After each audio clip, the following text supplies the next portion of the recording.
Okay, how are you gonna do this thing now? How are you gonna live a fairy tale? You got the key back, it's your time, but how are you gonna do it? Okay, it's not gonna be through the established channels. You have built channels in your life that do give you back things that you want and you need. A lot of your connections are healthy, they're nourishing, but like that contract for life that I had mentioned, the contract for life is off. The contract for life is basically for you, I'll work in this way, I'll play by your rules, I'll do what you tell me, and then I'll get just enough at the end of the day so that I can be comfortable, kick my feet up after a day at work. That's not gonna cut it for someone who has that magic key, is it? And so we need something else. Okay, so two of the cards from our very first spread in part 1 are back. Hello to the 9 of Diamonds and the Queen of Hearts. Queen of Hearts, motherly energy, maternal energy, nourishing energy, restorative energy. 9 of Diamonds, intuitive energy, at one with nature. This is kind of like Fairy Queen vibes, makes a reappearance. What else though? There's way more flavors than just that. Some of you guys actually don't resonate with the super old school fantasy realm in the sense of fairies and elves and Lord of the Rings, and that's okay, because it's more iterations. And let's be real, we tend to speak through the lens of certain cultures, mostly a lot of European folklore, and there's global folklore that I probably don't tap into enough and don't talk about enough in these. It's also a global folkloric thing, just to be clear. Like there's traditions that also have similar energies, but they're expressed differently. Okay, so it's a feminine energy that has to do with kind of like, I can vaguely see images from Central America and from the Americas to do with certain deities, energies, spirits, but I just don't have the names. But I'm feeling some presences to kind of mention that, right? And so it's kind of like this energy of like, I can be a shamanistic person, I can be in tune with the elements, I can read and pick up on signals, and I can love.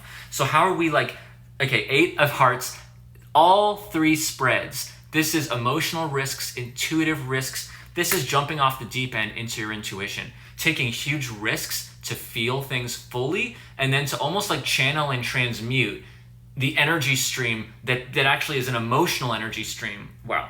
This is like channeling and transmuting the emotional energy stream into something that you can use to read, that you can use to create and build. It's like many cycles of this creation process, but it's gonna start with this magical stream. That's the through line. It's a magical stream of kind of intuition. And what else are we doing with that? What can I tell them? It's a new feeling. Ace of Hearts, it's new. Whatever comes up for you, it's probably not that. It's new, it's fresh.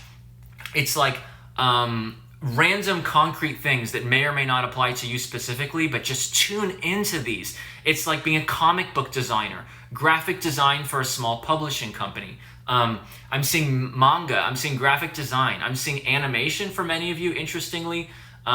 Graphic design, animation, also like an art store, a wine bar / art gallery, or like finding ways to deal with clients and web design and stuff, and hosting platforms for those a little more technically inclined, hosting platforms appealing to artists, apps for artists, apps to connect with art. That's only the beginning, the tip of the iceberg. There's so much here, but it's new ideas, and it's a modern day way to channel that divine intuitive flow with this feminine spin into things that people will have. And so then you embody that energy. You are the modern day sorceress in that regard. There's 1 or 2 more. Okay, we have a reverse 2 and the 8, and now we're in spades. And so we're ending on spades, which is very fitting because spades made an appearance earlier with this 8 of spades. It's dharmic, it's your mission, it's your purpose, because it's helping people find, like snake venom, some antidotes to snake poison come from venom or something. Okay, don't quote me on that. But you know what it's like, sometimes the cure is in a micro dose of the poison. It's that principle that comes from various branches of medicine or natural medicine. The cure can come in some cases, but don't believe everything they tell you. Okay, it can come from the poison, all right? And so what that means is that you're helping people find their edge as well. You're helping people lean into their creative flow and their intuitive flow as well. And you're helping them build things, but you got to get out of the system for that.